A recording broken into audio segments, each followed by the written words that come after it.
e o seu pai berráballes que por favor calaran.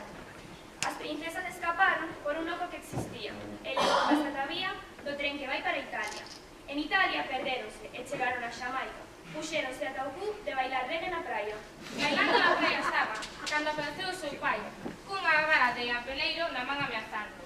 Foi tras elas como puido, e tropezou cunha botella, que tiña xenio fora, que tiña xenio dentro. O xenio concedeulle 3 desexos, e colorín colorado, este conto está acabado. Eu penso que convertir os sentimentos en matemáticas é algo realmente moi complicado, pero moi fermoso. Sí, a tarea do arte é esa. Digamos, transformar o que nos ocorre continuamente, transformar todo iso en símbolo, transformalo en música, transformalo en algo que poida perdurar na memoria dos homens.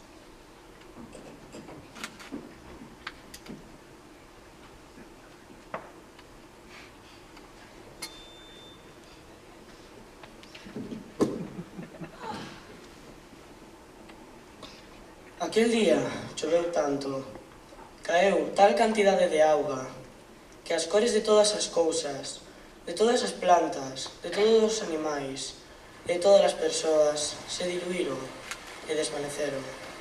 Todo se había extinguido, xa nada tiña cor. Tras moitas horas deixou de chover e todos poideron observar con fonda tristura toda aquela monotonía incolora.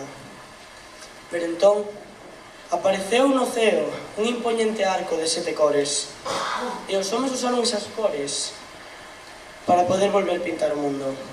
Usaron a cor laranxa para pintar as laranxas, usaron a cor verde para pintar a erva, usaron a cor azul para pintar o mar.